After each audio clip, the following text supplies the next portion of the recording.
വിശ്വസിക്കാത്ത പ്രവൃത്തിയൊന്നും ദൈവം ചെയ്യാൻ പോകുന്നു. കേട്ടാലാരും സമ്മതിക്കാത്ത പ്രവൃത്തിയൊന്നും നാഥൻ ചെയ്യാൻ. കൈകൾ ഉയർത്തി പറഞ്ഞാലാരും വിശ്വസിക്കാത്ത പ്രവൃത്തിയൊന്നും ദൈവം ചെയ്യാൻ പോകുന്നു. കേട്ടാലാരും സമ്മതിക്കാത്ത പ്രവൃത്തിയൊന്നും നാഥൻ ചെയ്യാൻ പോകുന്നു. സ്തുതിക്കട്ടെ. Hallelujah, hallelujah, hallelujah, hallelujah.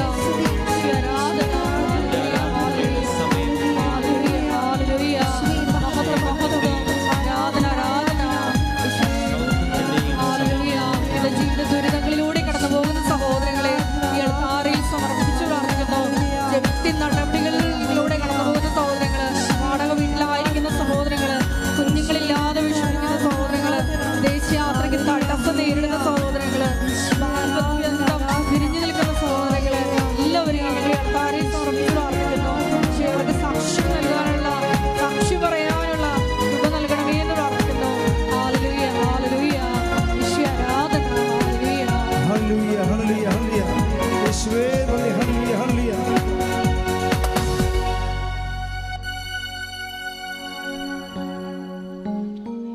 Praise the Lord. Praise the Lord. നമുക്കിരിക്കാം.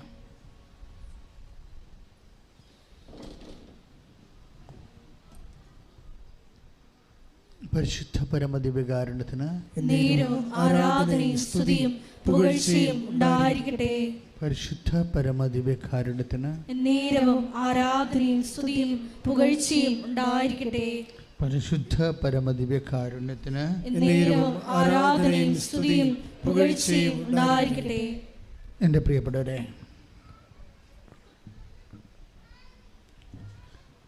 ഇപ്പോഴീ ദിവസങ്ങളിലൊക്കെ ആൾക്കാരുടെ കമൻ്റ് എന്നെ കാണുന്നവരൊക്കെ പറയുന്നത്, നമ്മുടെ യൂട്യൂബിൽ നിങ്ങൾ സാക്ഷ്യത്തിന് താഴെയുള്ള കമൻറ്റുകൾ നോക്കിയാൽ മനസ്സിലാകും. സാക്ഷ്യത്തിൻ്റെ നിലവാരം കൂടി വരുന്നെന്ന്. 2024 ആയപ്പോൾ നേരത്തെ 2022-23 ഉള്ളതിനേക്കാളും കുറച്ചുകൂടി ഡീപ്പായിട്ട്, കുറച്ചുകൂടി കാതൽ ആയിട്ടുള്ള വലിയ സാക്ഷ്യങ്ങൾ സംഭവിക്കുന്നു. സാക്ഷ്യങ്ങൾ നിങ്ങൾ നോക്കിയാൽ മനസ്സിലാവും. നമ്മൾ 2 സാക്ഷ്യം കേട്ടുകൊണ്ടിരുന്നത്, പിന്നെ അത് 3 ആക്കി, ഇപ്പോഴ് 6 ആക്കിയിട്ടുണ്ട്. അത്രയും സാക്ഷ്യം, ഒത്തിരിയും നമ്മുടെ കയ്യിൽ എല്ലാ ദിവസവും A ഗ്രേഡ് സാക്ഷ്യങ്ങൾ വരുന്നതാണ് സാക്ഷ്യങ്ങൾ കൂട്ടാൻ കാര്യം. അല്ല പിന്നെ അതൊരിക്കലും അത് കൂട്ടത്തിലായി പോകും. അതും 25,000 പേര് കാണുന്നുണ്ട് കൂട്ടത്തിലുള്ള ഒരുമിച്ചിരുന്ന സാക്ഷ്യങ്ങളും. ഉടമ്പടിയുടെ സ്ഥിരീകരണം എപ്പോഴും സാക്ഷ്യമാണ്. ഉടമ്പടി മാത്രമല്ല, ഉടമ്പടി എടുക്കുന്നവരുടെ സ്ഥിരീകരണം സാക്ഷ്യമാണ്. ഉടമ്പടിയുടെ സ്ഥിരീകരണം മാത്രമല്ല, ഉടമ്പടി എടുക്കുന്നവരുടെ നിങ്ങളുടെ സ്ഥിരീകരണവും സാക്ഷ്യത്തിലായിരിക്കണത്. നിങ്ങൾക്ക് ഉടമ്പടി എടുത്തിട്ട് സാക്ഷ്യമായില്ലെങ്കിൽ ദൈവം നിങ്ങളെ അംഗീകരിച്ചിട്ടില്ല എന്ന് വേണം കരുതാൻ. അത് സീരിയസ് വിഷയമാണ്. ഇതുവരെക്കും നിങ്ങൾ ഉടമ്പടി എടുത്തിട്ട് ചിലർ ഉടമ്പടി ആദ്യത്തെ കാലങ്ങളിലൊക്കെ ഒന്ന് ഉഴപ്പി പതുക്കെ അവിടെ സ്വന്തം സ്വഭാവം കാണിക്കും. തോന്നുമ്പോൾ എഴുന്നേക്കും,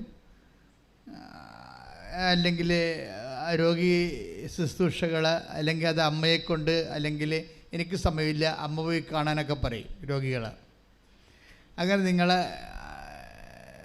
നിങ്ങളുടെ വീട്ടിലുള്ളവരെ കൊണ്ടൊക്കെ ചെയ്യിക്കും. നമ്മുടെ റെക്കോർഡൊക്കെ സുവോളജിക്കാർ റെക്കോർഡ് ചെയ്യിക്കത്തില്ല, ബോട്ടണിക്കാരൊക്കെ ഏജൻസികളൊക്കെ ഉണ്ട്. അതുപോലെ ഈ ഏജൻസികളെ കൊണ്ട് ഉടമ്പടി എടുപ്പിക്കരുത് നിങ്ങൾ. അത് അമ്മയായാലും ശരി അപ്പനായാലും ശരി. ഉടമ്പടി is A personal bilateral agreement. അത് നിങ്ങളും ദൈവവും തമ്മിലുള്ള. ഇപ്പം തന്നെ ഞാനേ വേറെ കുറേ കാര്യം പറയാൻ വേണ്ടിയാണ് പ്രാർത്ഥിച്ചുകൊണ്ട് ഇറങ്ങിയപ്പോൾ ഇവിടെ വന്നപ്പോൾ ബൈബിൾ ഇരിക്കണപ്പോൾ നമുക്ക് ദൈവമേ ഈശോ എന്നാ വരണം നോക്കാം എന്നും പറഞ്ഞുകൊണ്ട് പതുക്കെ ബൈബിളെടുത്ത് ജസ്റ്റ് ഓപ്പൺ ചെയ്ത് പ്രാർത്ഥിച്ച് ഓപ്പൺ ചെയ്തപ്പോൾ എന്താ പറഞ്ഞിരിക്കണത്? കാഴ്ചയില്ലാത്ത മൃഗങ്ങളെ നിങ്ങൾ ബലിയർപ്പിച്ചാൽ അത് തിന്മയല്ലേ? കാഴ്ചകളെക്കുറിച്ച് പറയുകയാണ്. സാക്ഷ്യജീവിതം. പണ്ട് ഇവർക്ക് ഒരു പരിപാടി ഉണ്ടായിരുന്നു യഹൂദന്മാർക്ക്. ഇപ്പം മലാക്കിയാണ് കിട്ടിയത് 1:8, 1:8 വാക്യം. രോഗം ബാധിച്ചതിനെയും അർപ്പിച്ചാൽ അത് തിന്മയല്ലേ, എന്നിട്ട് നിങ്ങൾക്ക് വേണ്ടാത്തത് കൊടുത്താലേ. അങ്ങനെ ചെയ്യും ചില ആൾക്കാർ. ഇവിടെ ചെയ്തിട്ടുണ്ടല്ലോ, നിങ്ങളോട് സാരി അല്ലെങ്കിൽ വസ്ത്രങ്ങൾ തരാൻ പറഞ്ഞപ്പോൾ നിങ്ങൾ ഈ ശവത്തിന് കൊടുക്കാൻ പറ്റിയ വസ്ത്രങ്ങൾ കൊണ്ടുവന്നിട്ടുണ്ട് ഇവിടെ. ഞാൻ നോക്കിയായിരുന്നു, വസ്ത്രങ്ങളൊക്കെ പോയി. ഞങ്ങളാരും കൊടുക്കത്തില്ല, അതെല്ലാം കത്തിച്ച് കളയാൻ പോവുകയാണ്. കൃപാസനം കൊടുക്കുമെങ്കിൽ ഫസ്റ്റ് ഹാൻഡ്, ആദ്യത്തേത്, ഏറ്റവും പുതിയത് ആണ് കൊടുക്കണം. അല്ല നിങ്ങൾ ഇട്ട് പഴകി ഒക്കെ സാധനങ്ങൾ കൊണ്ടിട്ടുണ്ട്. അതാണ് കാഴ്ച. അത് ഇപ്പോൾ അതാണ് കർത്താവ് ചോദിക്കുന്നത്, പറ്റിപ്പല്ലേ നിങ്ങൾ ഉടമ്പടി ഒരു പറ്റിപ്പല്ലേ എന്നാണ് ചോദിക്കുന്നത്. എന്താണ്?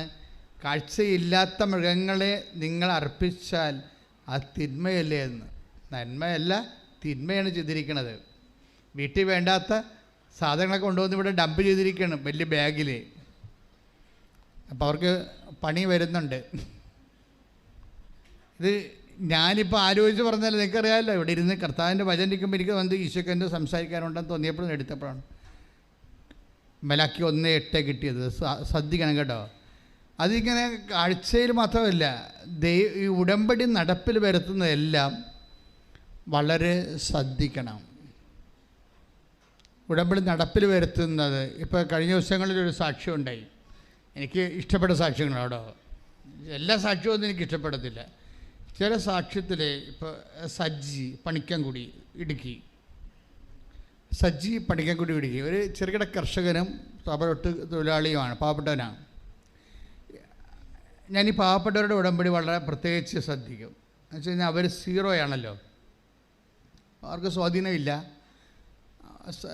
ബാങ്കിൽ ചെന്ന ലോൺ കിട്ടത്തില്ല, അവർക്ക് വേണ്ടി വാദിക്കാൻ ആരും ഉണ്ടാകത്തില്ല. പക്ഷെ അവർക്ക് കടങ്ങളൊക്കെ ഇരിക്കും. അപ്പം അങ്ങനെയൊക്കെ ഉള്ള ഒരു ഉടമ്പടിയിൽ അത് ഇൻവെസ്റ്റ് ചെയ്യുമ്പോൾ എങ്ങനെ ഇരിക്കും? കാര്യം ഉടമ്പടി രീതി നിങ്ങൾക്കറിയാമല്ല. ഉടമ്പടിയിൽ ഇപ്പോൾ ഇൻവെസ്റ്റ് ചെയ്യുന്നവർ പലരും ഒരു 60% ഹൈ എഡ്യൂക്കേറ്റഡ് ആയിട്ടുള്ള ആൾക്കാരും സാധാരണ കോമൺ എഡ്യൂക്കേഷൻ കൂടുതലുള്ള ആൾക്കാരും കാര്യങ്ങൾ ബുദ്ധിപരമായിട്ട് പഠിച്ച് വളരെ കൃത്യമായിട്ട് ഇൻവെസ്റ്റ് ചെയ്തിട്ട് വലിയ ഹാർവസ്റ്റിംഗ് ഉണ്ടാക്കുന്ന ആൾക്കാരാണ് ഉടമ്പടിയിലുള്ളത്. അപ്പോൾ ഇതിൻ്റെ അത് ഞാൻ എൻ്റെ ഇച്ഛാഭംഗങ്ങളിലൊന്നും ഈ പാവപ്പെട്ടവന് ഇതിൻ്റെ അകത്ത് വല്ല മാർഗമുണ്ടോ? കാര്യം പണ്ട് കൃപാസനം പണ്ട് വളരെ പാവപ്പെട്ടവരുടെ ധ്യാനകേന്ദ്രമായിരുന്നു. ഒത്തിരി ഞാനിപ്പോൾ ഈ 2000-ലൊക്കെ വരുമ്പോഴൊക്കെ വളരെ പാവപ്പെട്ടവർ വരണമായിരുന്നു. അപ്പോൾ അവർക്കൊക്കെ ഒരു ആശ്വാസം കിട്ടുമ്പോൾ എനിക്ക് ഭയങ്കര സന്തോഷമായിരുന്നു. എന്നുവെച്ചാൽ എല്ലാത്തിനും സന്തോഷം ഇല്ലെന്നല്ല, പക്ഷേ ഉടമ്പടി ഒരു പാവപ്പെട്ടവന് ചെയ്യാൻ പറ്റണത് അതായത് പ്രശ്നം. കാര്യം ഉടമ്പടിയിൽ ഇപ്പോൾ ജോലിക്കാരൻ രാവിലെ എഴുന്നേറ്റ് വെളുപ്പിനെ 3 മണിക്ക് പോയി റബ്ബർ വെട്ടണം. മത്സ്യത്തൊഴിലാളിയാണെങ്കിലും വെളുപ്പിനെ 3 മണിക്കാണ് കടലിൽ പോണത്. ആ സമയത്തൊക്കെ തണുത്തും വിറച്ചൊക്കെ കടലിൽ പോയി മീന് ഓട്ടം തുടങ്ങുമ്പോൾ തന്നെ ഒരു 16-12 ഭാഗത്തൊക്കെ എത്തിയാൽ മാത്രമേ 2 മണിക്ക് ഉച്ചയ്ക്ക് 2 മണിക്ക് മീനുകൾ വരാൻ പറ്റത്തുള്ളൂ. അപ്പം അങ്ങനെ സമൂഹത്തിൻ്റെ അടിസ്ഥാന വർഗങ്ങളെന്ന് പറയുന്ന ആൾക്കാർ അവർ ഉടമ്പടിയിൽ അവർക്ക് ഇൻവെസ്റ്റ് ചെയ്യാൻ സമയമില്ല. അവർ മിക്കവാറും തോട്ടത്തിലും കാട്ടിലും അതുപോലെ തന്നെ കടലിലും ഒക്കെ ഇരിക്കും. ഞാൻ അവരുടെ സാക്ഷ്യങ്ങൾ ഇങ്ങനെ ശ്രദ്ധിച്ചുകൊണ്ടിരിക്കും. അവർക്ക് ഇൻവെസ്റ്റ് ചെയ്യാൻ സമയമില്ല. അവർക്ക് വാഹനത്തിൽ ഓടിച്ചു പോയി പത്രം എവിടെയെങ്കിലും കൊടുക്കാനുള്ള വാഹനമില്ല. അപ്പം അവരെങ്ങനെ ഈ ഉടമ്പടി ചെയ്യണത്? അതിനെല്ലാം പത്രം വാങ്ങിക്കാൻ അവർക്ക് പൈസ വേണം. ചെറിയ പൈസയാണെങ്കിൽ അത് വേണമല്ലോ. അതുകൊണ്ടാണ് ഞങ്ങളും സ്വസ്ത്രക്കാഴ്ച എടുക്കാത്തതിൻ്റെ കാരണം. അതിൻ്റെ എക്സ്ട്രാ പിന്നെ സ്വസ്ത്രക്കാഴ്ച കൂടി ആകുമ്പോൾ ശരിയാകത്തില്ലല്ലോ. സ്വസ്ത്രക്കാഴ്ച നമ്മൾ എടുക്കത്തില്ലല്ലോ. ഇവിടെ ഒന്നും എഴുതി, സാമ്പത്തികമായിട്ട് ഒരു സാധനം ഇവിടെ എഴുതി വെച്ചിട്ടില്ല, സംഭാവന പോലും എഴുതി വെച്ചിട്ടില്ല. അതിൻ്റെ കാരണം ഈ പാവപ്പെട്ടവനെ ലക്ഷ്യമിട്ടാണ് അതൊക്കെ ചെയ്തിരിക്കുന്നത്. അപ്പം ഈ ദിവസങ്ങളിൽ ഈ പണിക്കൻകുടിയിൽ നിന്ന്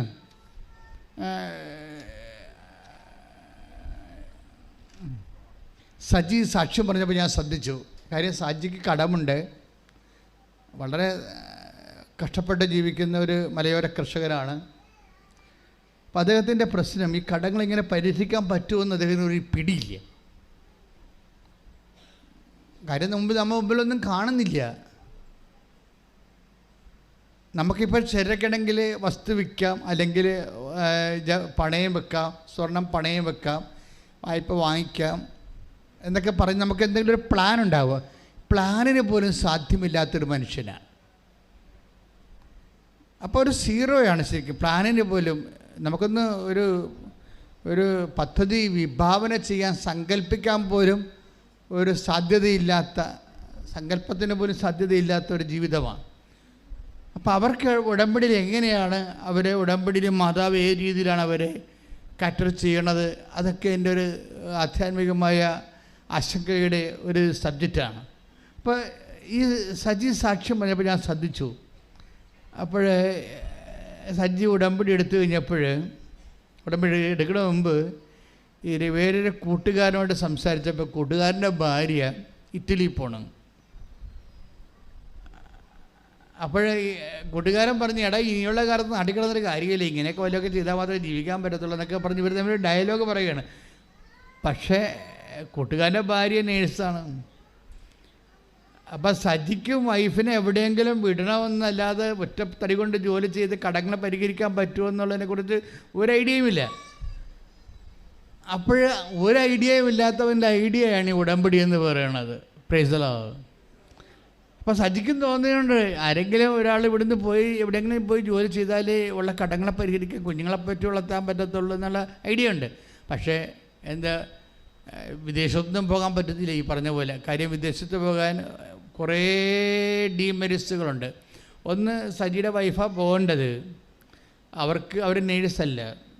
രണ്ട്, അവർക്ക് വിദ്യാഭ്യാസമില്ല.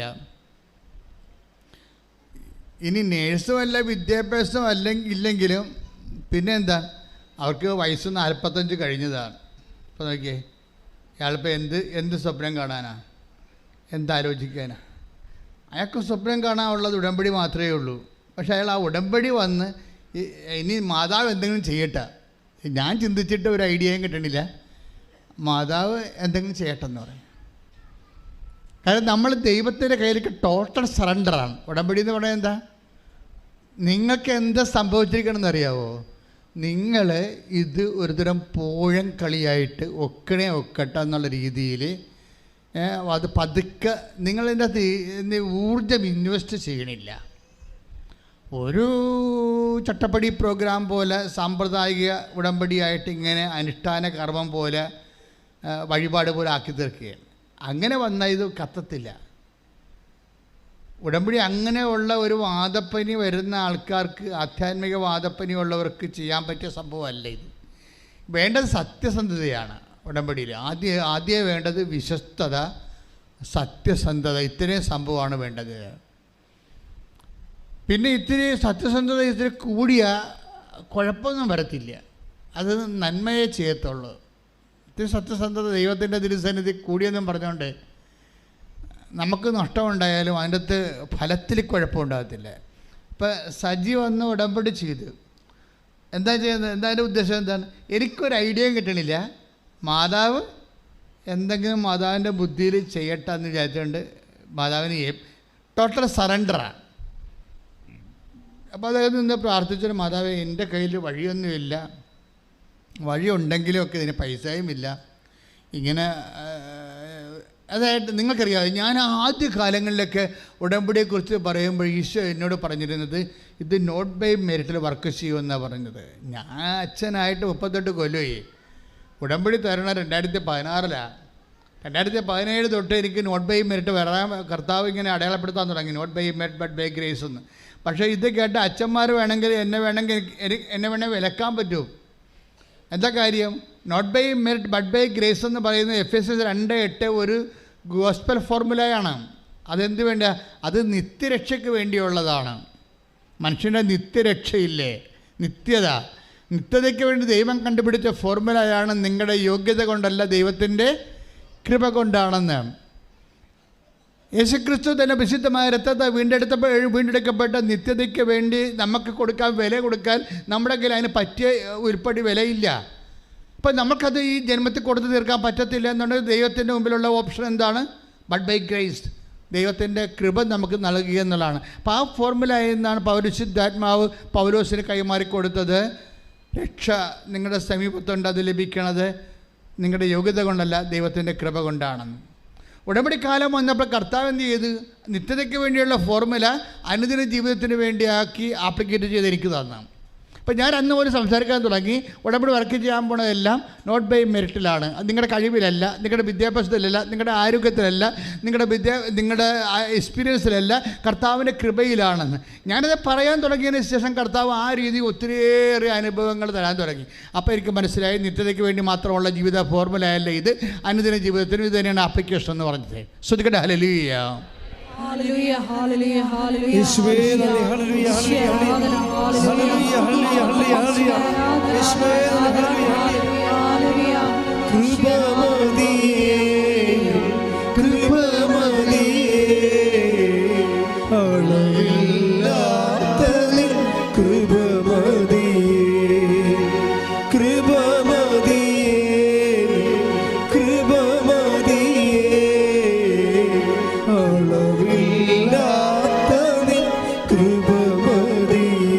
പരിശുദ്ധ പരമദിവ്യകാരുണ്യത്തിന് ആരാധനയും സ്തുതിയും പുകഴ്ചയും The word of God. ദൈവത്തോട് പ്രസംഗിക്കുന്നവൻ ദൈവത്തിൽ നിന്ന് വെളിപാട് ലഭിച്ചവരെ പോലെ പ്രസംഗിക്കുക. ശ്രദ്ധിക്കട്ടെ. Hallelujah, hallelujah, hallelujah, hallelujah. യേശുവേ നന്ദി. Hallelujah, hallelujah, hallelujah, hallelujah, hallelujah, hallelujah, hallelujah. യേശുവേ നന്ദി. അതിശക്തമായി ശ്രദ്ധിക്കട്ടെ. Hallelujah, hallelujah, hallelujah. യേശുവേ ആരാധന. Hallelujah, hallelujah, hallelujah. കൃപമതിയേ, കൃപമതിയേ, അളവില്ലാത്ത നിൻ കൃപമതിയേ, കൃപമതിയേ, കൃപമതിയേ, അളവില്ലാത്ത നിൻ കൃപമതിയേ. 1 പത്രോസ് 4:11. 1 പത്രോസ് 1 ലേഖനത്തിലെ 4-ാം അധ്യായം 11-ാം വാക്യം. പ്രസംഗിക്കുന്നവൻ ദൈവത്തിന്റെ അരുളപ്പാട് നൽകുന്നവനെ പോലെ പ്രസംഗിക്കട്ടെ. പറഞ്ഞേ. പ്രസംഗിക്കുന്നവൻ ദൈവത്തിന്റെ അരുളപ്പാട് നൽകുന്നതിനെ പോലെ പ്രസംഗിക്കട്ടെ. ഇപ്പൊ സഭയിൽ പ്രസംഗിക്കാൻ അത്രേ ഉള്ളൂ. എന്താണ്? ദൈവത്തിന്റെ അരുളപ്പാടാണ് പറയുന്നത് ജനങ്ങളോട്. പ്രസംഗിക്കുന്നവൻ കർത്താവിൽ നിന്ന് ദൈവത്തിൽ നിന്ന് അരുളപ്പാട് ലഭിച്ചവനെ പോലെ പ്രസംഗിക്കട്ടെ. അടുത്ത വചനം എന്താ? ശുശ്രൂഷിക്കുന്നവൻ. Praise the Lord. ശുശ്രൂഷിക്കുന്നവൻ. പറഞ്ഞേ. ശുശ്രൂഷിക്കുന്നവൻ ദൈവത്തിൽ നിന്ന് ലഭിച്ച ശക്തി കൊണ്ട് എന്ന പോലെ ശുശ്രൂഷിക്കട്ടെ. എന്താ പ്രോബ്ലം? ശുശ്രൂഷിക്കണമെങ്കിൽ എന്താ വേണ്ടത്? ശക്തി വേണം. നമ്മുടെ ഈ ഉടമ്പടിയിലുള്ള എല്ലാ പരിശുദ്ധ പ്രവർത്തനങ്ങളും ശക്തിയിലാണ് ചെയ്യേണ്ടത്. അതുകൊണ്ടാണ് ഈ പ്രെയറിൻ്റെ അകത്ത് ഈ ഉടമ്പടിയുടെ പ്രെയർ കണ്ടൻറ്റിൻ്റെ പ്രധാനപ്പെട്ട ഉദ്ദേശം ശക്തിയാണ്. നമ്മളെ ശക്തിപ്പെടുത്തുന്നത് പരിശുദ്ധാത്മാവാണ്, അല്ലേ? നമ്മളെ പരിശുദ്ധാത്മാവാണ് ശക്തിപ്പെടുത്തുന്നത്. അതിൻ്റെ ഒരു കാരണം പ്രാർത്ഥനയാണ്. ഇതിനകത്ത് പ്രത്യക്ഷീകരണ പ്രാർത്ഥന എന്ന് പറയുമ്പോൾ എല്ലാ പ്രാർത്ഥനയ്ക്കും നമ്മുടേതായിട്ടുള്ള ഒരു മേക്കിങ്ങാണ് ഉള്ളത്. പക്ഷേ പ്രത്യക്ഷീകരണ പ്രാർത്ഥന അമ്മ തന്നിരിക്കുന്ന കാരണം 50% അമ്മ ഇതിൻ്റെ അകത്ത് പ്രൊമോട്ട് ചെയ്യും, ഇൻവെസ്റ്റ് ചെയ്യും. ഇതൊക്കെ എളുപ്പമാണ് പ്രത്യക്ഷീകരണ പ്രാർത്ഥന. അപ്പോൾ പ്രത്യക്ഷീകരണ പ്രാർത്ഥന വന്നു കഴിഞ്ഞാൽ നമ്മുടെ ഒരു ആവശ്യമല്ലത്. അമ്മയുടെ പ്രത്യക്ഷീകരണം സഭ ഏറ്റെടുത്ത് പഠിച്ചിട്ട് അന്തർദേശ ലെവലിൽ സമയഘടികാരം നിശ്ചയിച്ചടുത്ത് പ്രത്യക്ഷപ്പെട്ട ദൈവത്തിൻ്റെ തിരുമനസ് ലോകത്തോട് വെളിപ്പെടുത്താൻ വേണ്ടിയുള്ള ദൈവികമായ പദ്ധതിയുടെ ഭാഗമായിട്ടാണ് പ്രത്യക്ഷീകരണ പ്രാർത്ഥന വരുന്നത്. അതുകൊണ്ട് നമ്മുടെ ആവശ്യമല്ലത്, അതാരുടെ ആവശ്യമാണ്. സമയഘടികാരം നെഞ്ചിൽ ചാർത്തി പ്രത്യക്ഷപ്പെട്ട പരിശുദ്ധ അമ്മയിലൂടെ ദൈവം ലോകത്തിന് കൊടുക്കാൻ ഉദ്ദേശിക്കുന്ന സന്ദേശം എന്താണെന്ന് സഭ ആഗോളപരമായിട്ട് മനസ്സിലാക്കിയിട്ട് ഭൗമിക സഭയോട് കൈമാറ്റം ചെയ്യേണ്ട ദൈവിക രഹസ്യമാണത്. അപ്പം അതുകൊണ്ട് തന്നെ പ്രത്യക്ഷീകരണ പ്രാർത്ഥന നമ്മൾ എടുക്കുമ്പോൾ ദൈവം അത് അഡ്മയർ ചെയ്യും. മറ്റു പ്രാർത്ഥന ചലന പോലെ അല്ല. ദൈവത്തിൻ്റെ ആവശ്യമാണ് എൻ്റെ അടുത്ത് പറയണത്, നമ്മുടെ ആവശ്യമല്ല. മനസ്സിലായില്ലേ? അമ്മയുടെ പ്രത്യക്ഷീകരണം സഭ ഏറ്റെടുത്ത് പഠിക്കുക എന്നുള്ളത് ആരുടെ ആവശ്യമാണത്? അമ്മയുടെ പ്രത്യക്ഷീകരണം സഭ ഏറ്റെടുത്തിട്ട് ലോകത്തിന് പ്രചരിപ്പിക്കുക എന്നുള്ളത് ആരുടെ ആവശ്യമാണത്? ദൈവത്തിൻ്റെ ആവശ്യമാണ്. അത് എയർ ലിഫ്റ്റിങ്ങുള്ള, മോളിൽ നിന്ന് ലിഫ്റ്റിങ്ങുള്ള പ്രാർത്ഥനയാണ്. അതുകൊണ്ടാണ് പ്രത്യക്ഷീകരണ പ്രാർത്ഥന ചെല്ലുമ്പോൾ അതിൻ്റെ അംശങ്ങളെല്ലാം മനസ്സിലാക്കി മുട്ടയിൽ നിന്ന് വളരെ വൃത്തിയായിട്ട് ഭക്തിയോടെ ചെല്ലണം. അതെന്താ കാര്യം? നമ്മൾ ഉള്ളുകൊണ്ട് ആഗ്രഹിക്കണം. ആ ഉള്ളുകൊണ്ട് ആഗ്രഹിക്കണം. എന്ത്? പ്രത്യക്ഷ പ്രാർത്ഥന ചെല്ലണതല്ല പ്രശ്നം, ആ ചെല്ലണ കണ്ടൻറ്റ് വൈസ് നമ്മൾ ആഗ്രഹിക്കണം. കർത്താവേ, എങ്ങനെയെങ്കിലും എത്രയും വേഗം അമ്മയുടെ പ്രത്യക്ഷീകരണം സഭ ഏറ്റെടുത്ത് പഠിക്കാൻ ഇടയാകണമെന്ന്. കാര്യം ഇത് സാധാരണ ഒരു പ്രത്യക്ഷീകരണമല്ല, ഒരു ബന്ധിഞ്ഞ കൊന്തയെ വെച്ച് മാതാവ് പ്രത്യക്ഷപ്പെടുന്നതല്ല. സമയഘടികാലം നെഞ്ചിൽ ചാർത്തിയിട്ട് ദുരന്തമുണ്ടാകാൻ പോകുന്ന പ്രാർത്ഥിക്കണമെന്ന് പറയുമ്പോൾ അന്ത്യകാല സന്ദേശമാണ്. അത് ഉറപ്പായില്ലേ? സമയം എന്ന് പറയുമ്പോൾ സമയം തീരാനാ നിൽക്കുകയല്ലേ. 10:08 സൂചി എന്ന് പറയുമ്പോൾ 1.25 മണിക്കൂറാണ് ഇനി യാമമുള്ളത്. അപ്പോൾ അതിനുള്ളിൽ എല്ലാ മനുഷ്യരിലേക്കും ദൈവത്തിൻ്റെ വചനം എത്തിച്ചേരണം. അനുദപിക്കാൻ ദൈവം പ്രത്യേക അനുഗ്രഹം കൊടുത്തിരിക്കുന്നവർക്ക് അവസരം കൊടുക്കണം. ഇങ്ങനെ കുറേ ദൈവികമായ ദൗത്യങ്ങൾ ഭൂമിയിൽ നിറവേറാറുണ്ട്. അതൊന്നും ലോക്കലായിട്ടുള്ള കാര്യമല്ല, അതൊരു ആഗോളമായിട്ട് ഗ്ലോബലായിട്ടുള്ള വിഷയമാണ്. It will take time. അതിന് നല്ല പ്രാർത്ഥന ആവശ്യമുണ്ട്, അത് നല്ലൊരു പ്രാർത്ഥന ആവശ്യമുണ്ട്. അപ്പം അതുകൊണ്ട് ആ പ്രാർത്ഥനയിലേക്ക് വരുന്നതിൻ്റെ ഭാഗമായിട്ട് നിങ്ങൾ ദൈവത്തിൻ്റെ പദ്ധതികളോട് മനസ്സുകൊണ്ട് സന്തോഷത്തോടെയാണ് നിങ്ങൾ മനസ്സായി യോജിച്ചുകൊണ്ടാണ് നിങ്ങൾ ആഗ്രഹിക്കണം. പ്രത്യക്ഷ പ്രാർത്ഥന ചെല്ലുമ്പോൾ ഞാനൊരു പ്രാർത്ഥന ചെല്ലി. അപ്പോൾ നിങ്ങളുടെ ഉദ്ദേശം എന്താണ്? പ്രത്യക്ഷ പ്രാർത്ഥന ഇടയ്ക്കൊരു നിയോഗം വരുന്നുണ്ട്. പശു പ്രസവിക്കണം, ആന പ്രസവിക്കണം എന്നൊക്കെ പറഞ്ഞുകൊണ്ട് നിങ്ങൾ അതിൻ്റെ ഇടയ്ക്ക് കയറി പറയും. അതിനു വേണ്ടിയാണ് നിങ്ങൾ പ്രത്യക്ഷ പ്രാർത്ഥന ചെല്ലണത്. അത് നിങ്ങളുടെ ആവശ്യമാണ്, അത് ഞാൻ എതിർപ്പല്ല. അത് അമ്മ പ്രാർത്ഥന തന്നപ്പോൾ അതിനകത്ത് പറഞ്ഞിട്ടുള്ള കാര്യമാണ് ആൾക്കാരുടെ നിയോഗം പറയാമെന്ന്. പക്ഷേ അത് 50% ഉള്ളൂ. 50% നമ്മുടെ വിഷയമല്ല. 50% ഈ പ്രത്യക്ഷീകരണ പ്രാർത്ഥന ചെല്ലണ ആൾക്കാർ മനസ്സുകൊണ്ട് ചിന്തിക്കണം. എന്താണ്? സമയഘടികാരം നെല്ലിച്ചാർത്തി പ്രത്യക്ഷപ്പെട്ട ദൈവത്തിൻ്റെ തിരുമനസ് എന്താണെന്ന് സഭയ്ക്ക് മനസ്സിലാക്കിക്കൊണ്ട് ഈ പ്രത്യക്ഷീകരണം സഭ പഠിച്ചുകൊണ്ട് ലോകത്തിന് കൈമാറണം. ഇതിനു വേണ്ടി സ്തുതിക്കട്ടെ, സ്തുതിക്കട്ടെ. Hallelujah, hallelujah, hallelujah, hallelujah, hallelujah. യേശുവേ നന്ദി, ഹല്ലേലൂയ, ഹല്ലേലൂയ, ഹല്ലേലൂയ. പരിശുദ്ധ അമ്മയുടെ പ്രത്യക്ഷീകരണം എത്രയും വേഗം സഭ ഏറ്റെടുത്ത് പ്രഖ്യാപിക്കുവാൻ ആരാധനയിലൂടെ കൃപയാകണമേ. വാഗ്ദാനം പേടകമേ, സ്വർഗീയ പൊന്മലരേ, കൃപാസനത്തിൻ്റെ അമ്മേ, പ്രസാദവരമാതാവേ.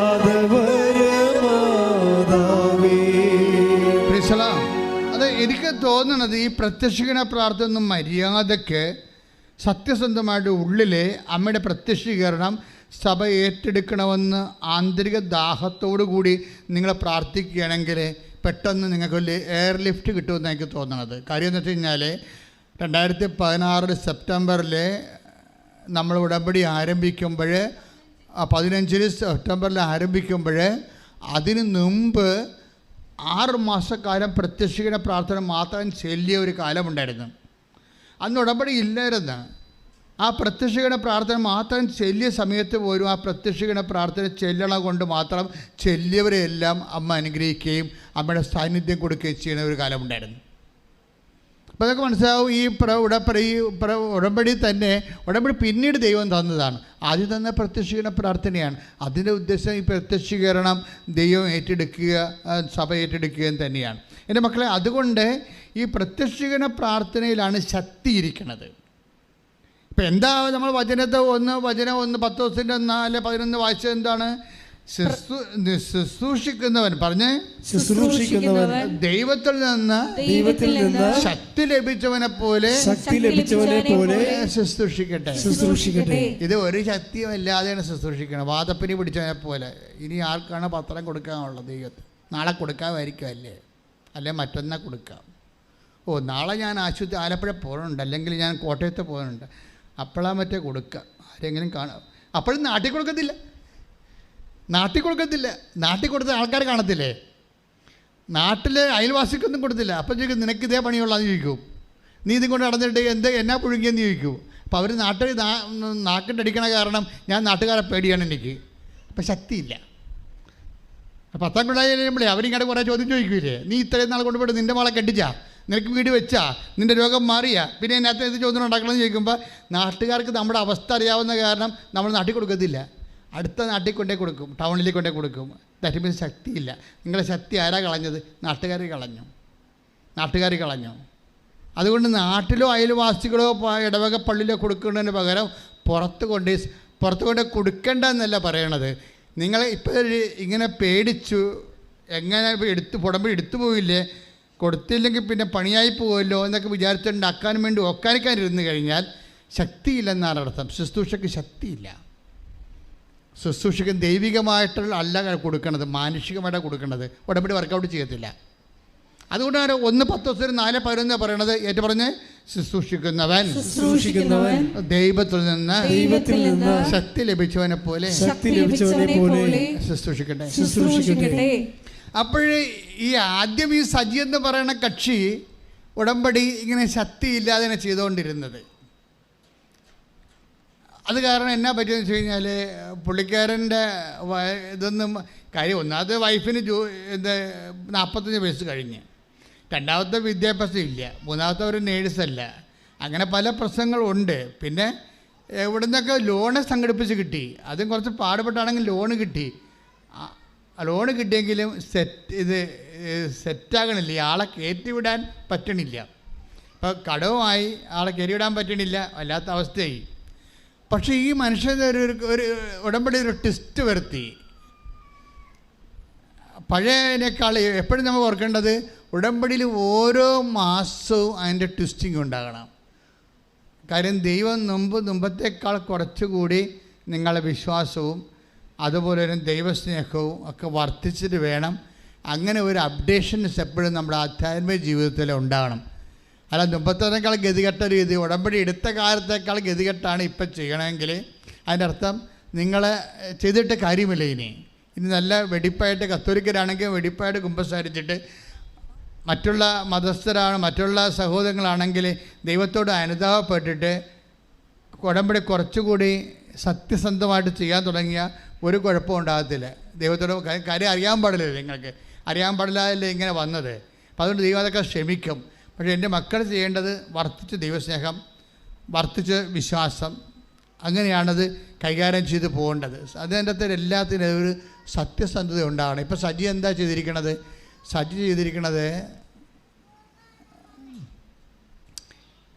അതായത് പത്രമൊക്കെ വാങ്ങിച്ചു കൊടുത്തപ്പോഴേ ഈ വിദ്യാഭ്യാസവും ഇല്ല, നേഴ്സുമല്ല, വയസ്സും കഴിഞ്ഞ ആളെ ഒരു ഏജൻസിയെ കിട്ടി ഇറ്റലിക്ക് വരെ മാൾട്ടയിൽ പോകാനിടയായി. അത് വലിയ ഭാഗ്യമായി. അയാൾ ആ സഹോദരിയെ സംബന്ധിച്ചിടത്തോളം മാൾട്ട വരെ എത്തിയത് ഉടമ്പടിയുടെ ചിറകിലാണ് എത്തിയിരിക്കുന്നത്. അല്ല വേറെ യാതൊരുവിധ മെറിറ്റും അവർക്കില്ല. നോട്ട് ബൈ മെറിറ്റിൽ വർക്ക് ചെയ്യണത്. പക്ഷേ മാൾട്ടയെ ചെന്നിട്ടാണെങ്കിലും പുറത്തിറങ്ങാൻ പറ്റണില്ല. ജോലിയില്ല, 2 ദിവസമേ ജോലിയുള്ളൂ. ഒരു ദിവസം, ഒരാഴ്ച 2 ദിവസമേ ജോലിയുള്ളൂ. 2 ദിവസത്തെ ജോലിയുണ്ട്. അവിടുത്തെ ഭക്ഷണം കഴിക്കുക, വാടക കൊടുക്കുക, ഒരു പിടിയില്ല. അപ്പം ഇന്ന് വിഷമിക്കുകയാണ്. അങ്ങനെ വിഷമിച്ച് പക്ഷേ അപ്പോഴെന്ത് ചെയ്ത് സജീവ് വിളിച്ച് പറഞ്ഞു, ഞാനിവിടെ വീട്ടിൽ കുത്തിരിക്കുകയാണ്, 2 ദിവസമേ, ഒരാഴ്ച 2 ദിവസമേ പണിയുള്ളൂ, അതും 3 മണിക്കൂർ വെച്ചാൽ പണിയുള്ളൂ. ഇങ്ങനെ പോയാൽ എന്ത് ചെയ്യും? നമ്മുടെ കടങ്ങൾ പെരുകുകയല്ലേ, വന്നതും വരാത്തതും കണക്കായി, വന്നതുകൊണ്ട് പലിശ കൂടുകയുള്ളത് ചെയ്യണത്. അങ്ങോട്ടും ഇങ്ങോട്ടും സങ്കടം പറഞ്ഞ് വിഷമിക്കുകയാണ്. പക്ഷേ ആ വിഷമമൊന്നും സജിക്കില്ല. സജി വേറെ പരിപാടി ചെയ്ത് അതായത് ഈ ശുശ്രൂഷിക്കുന്നവൻ ദൈവത്തിൽ നിന്ന് ശക്തി ലഭിച്ചവനെ പരിസ്ഥിതി. സജി പോകുന്ന സ്ഥലങ്ങളിലെല്ലാം ഇടുക്കിയിൽ പലയിടത്തും ബംഗാളികൾ വർക്ക് ചെയ്യുന്നുണ്ട്. അതുപോലെ ഇടുക്കി പലയിടത്തും തമിഴന്മാർ വർക്ക് ചെയ്യുന്നുണ്ട് തോട്ടങ്ങളിലൊക്കെ. പുള്ളിക്കാരൻ എന്നാ ചോദിച്ചാൽ മലയാളം പത്രം വാങ്ങിക്കുന്നതിന് പകരം പുള്ളിക്കാരൻ ബംഗാളി പത്രം, ഹിന്ദി പത്രവും അതുപോലെ തമിഴ് പത്രവും മേടിച്ചു. എന്നിട്ട് റബ്ബർ പുള്ളിയുടെ പണി കഴിഞ്ഞിട്ട് പുള്ളി ഇത് കൊണ്ടുപോയി ഒരു ജോലി പോലെ ചെയ്യുകയാണ് കർത്താവിന്. ഇത് ഒരു ജോലി പോലെ ചെയ്യണം. നമുക്ക് ജോലി ചെയ്യണത് കുടുംബം പോറ്റാൻ വേണ്ടിയല്ലേ. അപ്പോൾ നമ്മൾ സീരിയസ് ആയിട്ട് ചെയ്യുമല്ല. അപ്പോൾ കുടുംബം പോറ്റാൻ വേണ്ടി ജോലി ചെയ്യണ പോലെ അതേ ഉദ്ദേശത്തിൽ ശുശ്രൂഷിക്കുന്നവൻ ദൈവത്തിൽ നിന്ന് ശക്തി ലഭിച്ചവനെ പോലെ ശുശ്രൂഷിക്കേണ്ട കർത്താവ് പറഞ്ഞില്ലേ.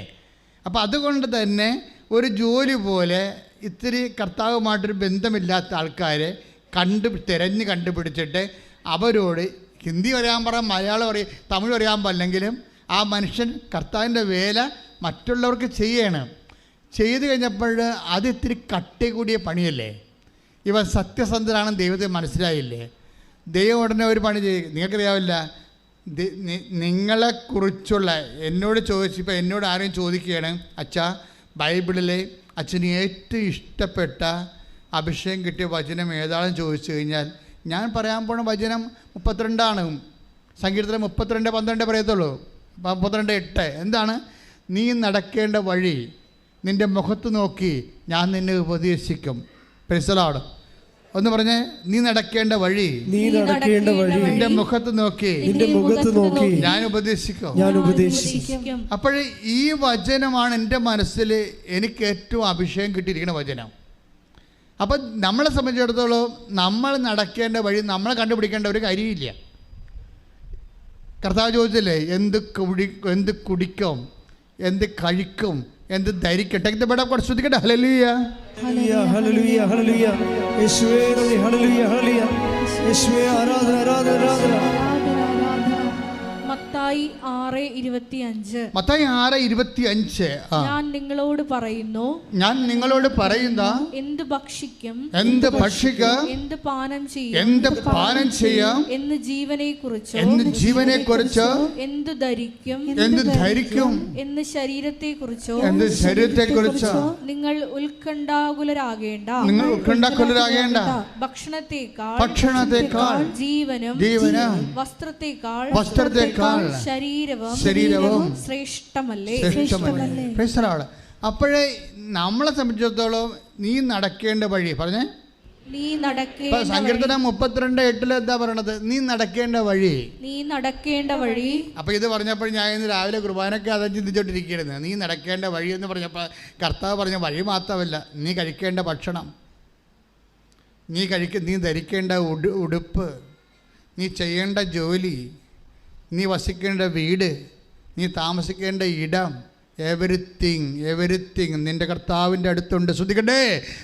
Hallelujah, hallelujah, hallelujah, hallelujah. Hallelujah, hallelujah, hallelujah. വലിയ ദൈവിക പദ്ധതികൾ ആരാധനയോടെ ഞങ്ങൾക്ക് വെളിപ്പെടുത്തി തരണം.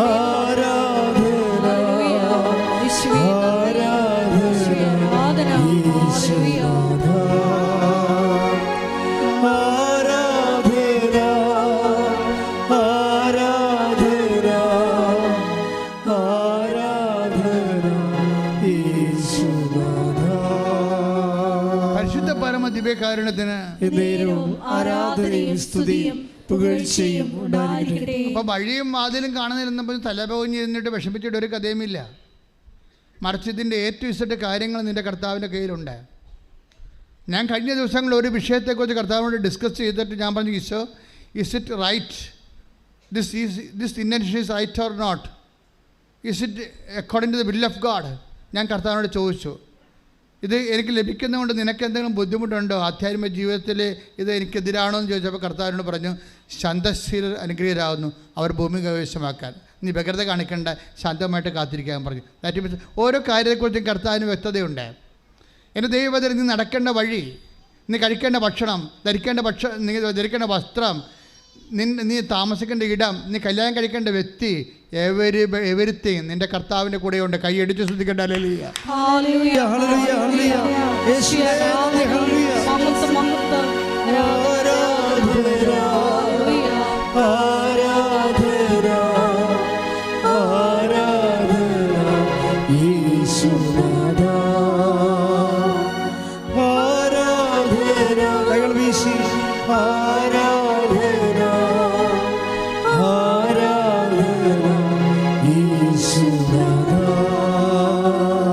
അതെന്ത് സംഭവം എന്ന് പറയാം മക്കളെ? നിങ്ങളുടെ കർത്താവ് എന്താ നമ്മളോട് പറഞ്ഞത്? നിന്റെ ശത്രു നിന്റെ വീട്ടിലായിരിക്കട്ടെ. ശ്രദ്ധിക്കട്ടെ. Hallelujah, hallelujah, hallelujah. യേശുവേ നന്ദി. Hallelujah, hallelujah. യേശുവേ ആരാധന, ആരാധന, ആരാധന. Hallelujah, hallelujah, hallelujah. ആരാധന, ആരാധന, ആരാധന യേശുനാഥാ. മത്തായി 10:36. സ്വന്തം കുടുംബത്തിൽപ്പെട്ടവർ തന്നെ ആയിരിക്കും. ഒന്ന് പറഞ്ഞേ, സ്വന്തം കുടുംബത്തിൽപ്പെട്ടവർ തന്നെയായിരിക്കും. സ്വന്തം കുടുംബത്തിൽപ്പെട്ടവർ തന്നെയായിരിക്കും ഒരുവന്റെ ശത്രുക്കൾ. ആര് പറഞ്ഞതാ? കർത്താവ് പറഞ്ഞതാണ്. ഇപ്പൊ നേരത്തെ ഈശോ 1:10, 4:11 എന്താ പറയണത്? അതായത് പ്രസംഗിക്കുന്നവൻ ദൈവത്തിൽ നിന്ന് അരുളപ്പാട് ലഭിച്ചവരെ പോലെ. ഇപ്പം കർത്താവ് തന്ന അരുളപ്പാടാണ് ഈ വചനം. എനിക്കറിയാൻ പലറിഞ്ഞു. കർത്താവിനോട് പറഞ്ഞു, എന്നാ പറഞ്ഞതറിയാവോ? നമ്മളിരുന്ന് വചനം വായിക്കലേ, വചനം വായിക്കുമ്പോൾ അടുക്കളയിലും ഉമ്മറത്തും ഒക്കെ ഇരിക്കുന്നവർ നമ്മളെ കാണുമ്പോൾ കൊഞ്ഞനം കൊത്തും. പിന്നെ ഇരിപ്പുണ്ടിനി ഈ ഒരു പണിയും ചെയ്യത്തില്ല ഈ വീട്ടിൽ. വചനം കൊണ്ട് നമ്മൾ ഇരിക്കുമ്പോൾ പറയോ, അതേ വചനം പെട്ടിയും വെച്ചുകൊണ്ടിരിപ്പുണ്ട്, ഇനി ഈ വീട്ടിൽ ഒരു പണിയും നടക്കത്തില്ല. നമ്മളെ വീട്ടിലുള്ള പിശാചുകൾ ഇതിനെ ആക്ഷേപിക്കും. അപ്പനാകാം, അമ്മയാകാം, നാത്തൂനാകാം. ഇത് പിശാചാണ്, ശത്രുവാണെന്നാണ് പറഞ്ഞിരിക്കുന്നത്. ശത്രുവിനെ തിരിച്ചറിയിക്കണം. നിന്റെ വീട്ടിൽ തന്നെ ഉണ്ട് ശത്രു. ഇതിപ്പോൾ ഈശോ പറഞ്ഞതാണ്. ഒരുവൻ്റെ ശത്രു അവൻ്റെ. നിങ്ങൾക്കൊരു കാര്യം മനസ്സിലാക്കുന്നത്, അതായത് നമ്മൾ ഓരോ വീട്ടുകാർ ഓരോ കാര്യങ്ങൾ പറഞ്ഞ് അങ്ങനെ ചെയ്യണം ഇങ്ങനെ ചെയ്യണം എന്നൊക്കെ പറയും. പക്ഷെ നമ്മളെക്കുറിച്ച് നീ നടക്കേണ്ട വഴി, കഴിക്കേണ്ട ഭക്ഷണം, ധരിക്കേണ്ട വസ്ത്രം എല്ലാം എന്താണ്? എല്ലാം ദൈവത്തിൻ്റെ കയ്യിലുണ്ട്. അത് വെളിപ്പെട്ട് കിട്ടാൻ വേണ്ടി നമ്മളെന്ത് ചെയ്യണം? കർത്താവിൻ്റെ കൂടെ ഇരിക്കണം കുറേ സമയം. അപ്പോൾ കർത്താവിൻ്റെ കൂടെ ഇരിക്കുമ്പോൾ നമ്മളെ ഇരുത്തത്തില്ല, പിശാച് ഇരുത്തത്തില്ല.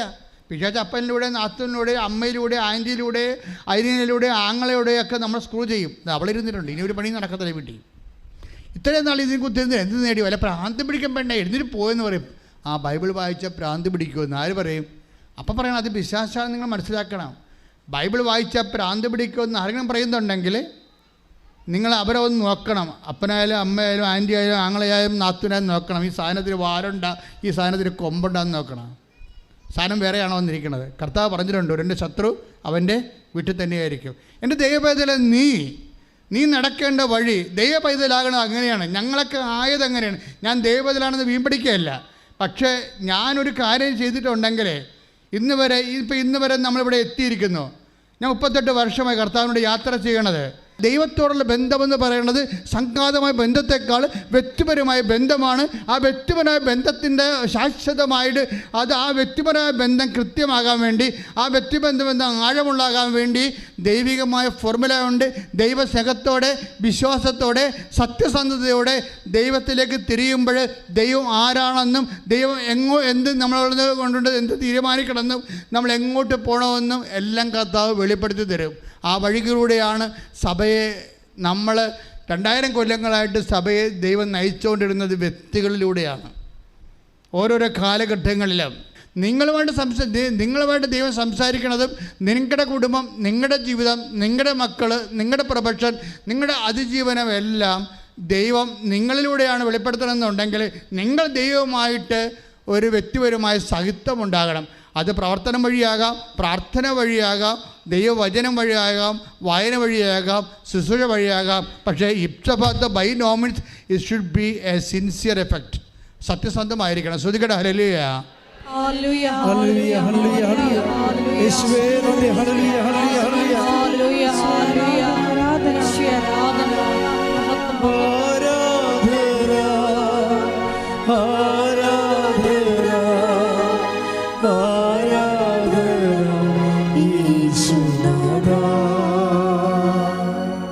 പരിശുദ്ധ പരമ ദിവ്യകാരുണ്യത്തിന് ആരാധനയും സ്തുതിയും പുകഴ്ചയും ഉണ്ടായിരിക്കട്ടെ. അപ്പോൾ ഈ സജി എന്ന് പറയുന്ന വ്യക്തി തമിഴ് പത്രം പിടിച്ച തമിഴന്മാർക്കും ഹിന്ദി പത്രം പിടിച്ച ബംഗാളികൾക്കും കർത്താവിൻ്റെ പേര് ചെയ്യുമ്പോൾ കർത്താവിനെ അറിയാൻ സാധ്യതയില്ലാത്തവർക്ക് വേണ്ടി പ്രവർത്തിക്കാൻ തീരുമാനിച്ചപ്പോൾ കർത്താവിന് മനസ്സിലായി ആ ഉടമ്പടി സത്യമാണെന്ന് മനസ്സിലായി. എന്തു ചെയ്ത്? ഭാര്യ മാൾട്ടായിരിക്കുക, അന്തോ ഇല്ല കുന്തോ ഇല്ലായിരിക്കുകയാണ്. എന്ത് ചെയ്യണമെന്ന് അറിയാൻ പോലെ ഇരിക്കുക. അപ്പോൾ അവർ ബൈ ചാൻസിൽ അമ്പിളി എന്നും പറഞ്ഞൊരു സ്ത്രീയെ അവർ പരിചയപ്പെട്ടു, മലയാളി. അപ്പോൾ അവരോട് പറഞ്ഞ് ഞാനിങ്ങനെ അകപ്പെട്ടിരിക്കുകയാണ്, എനിക്ക് ആഴ്ചയിൽ 2 ദിവസത്തെ പണിയാണുള്ളത്, അത് 3 മണിക്കൂർ പണിയേ ഉള്ളൂ, എനിക്ക് ജീവിക്കാൻ പറ്റണില്ല എന്ന് പറഞ്ഞു. അപ്പോൾ അമ്പിളി പറഞ്ഞ് ഒരു കുഴപ്പമില്ല, നിങ്ങൾക്ക് എന്താ വേണ്ടത്? ഞാൻ ഇറ്റലിയിൽ എനിക്ക് ജോലി കിട്ടിയാൽ കൊള്ളാവുന്നുണ്ട്. നിങ്ങൾ ആ സാക്ഷ്യം കേൾക്കണം. ഇവർ നാട്ടിൽ വെച്ച് ഏത് ജോലിക്ക്, ഏത് രാജ്യത്ത്, ഏത് സ്ഥലത്ത് പോയി ജോലി ചെയ്യണമോ ആ സ്ഥലത്തേക്ക് കർത്താവ് അമ്പിളിയിലൂടെ ഇവിടെ കൂട്ടിക്കൊണ്ടു പോകും. ശ്രദ്ധിക്കട്ടെ. ഹല്ലേലൂയ, ഹല്ലേലൂയ, ഹല്ലേലൂയ. അവിടുത്തെ സാന്നിധ്യത്തിന് നന്ദി പറയുന്നു.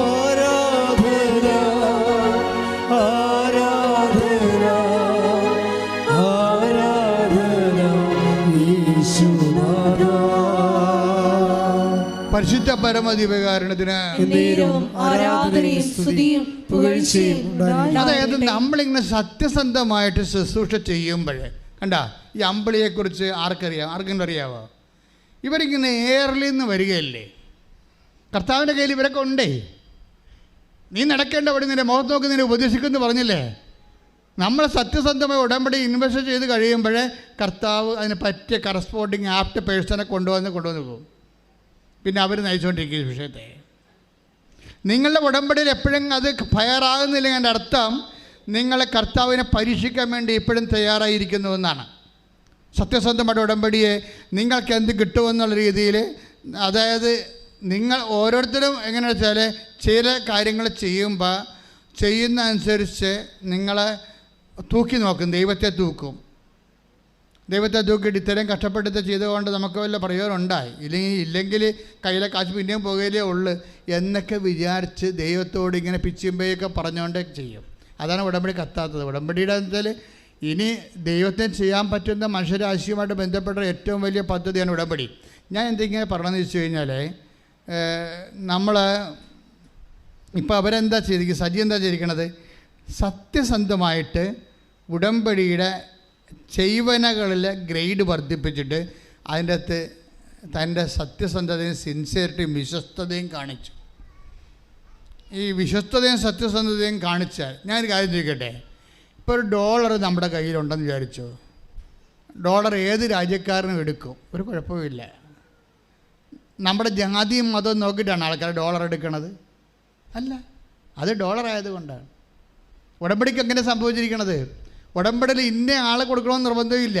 മര്യാദക്ക് ദൈവമായിട്ട് ഉടമ്പടി ചെയ്യാൻ കപ്പാസിറ്റി ഉള്ള ആൾക്കാർ കൊടുത്താൽ ഉടമ്പടി സ്വീകരിക്കപ്പെടും. അതിന് കത്തോലിക്കനാണെന്നൊരു നിർബന്ധമില്ല. ഉടമ്പടി ചെയ്യുന്ന കാര്യങ്ങൾ കൃത്യമായാൽ മതി. അതുകൊണ്ടാണ് ഇവിടെ കത്തോലിക്കലല്ലാത്ത ഒത്തിരിയേറെ സാക്ഷ്യങ്ങൾ, ഇടിവെട്ട് സാക്ഷ്യങ്ങൾ വരേണ്ട കാരണം. ഇതിനകത്ത് വരുന്ന വിഷയം വെച്ചാൽ ആ ഉടമ്പടി എന്ന് പറയുന്ന ആ ചെയ്വനയിൽ തന്നെയാണ് അതിൻ്റെ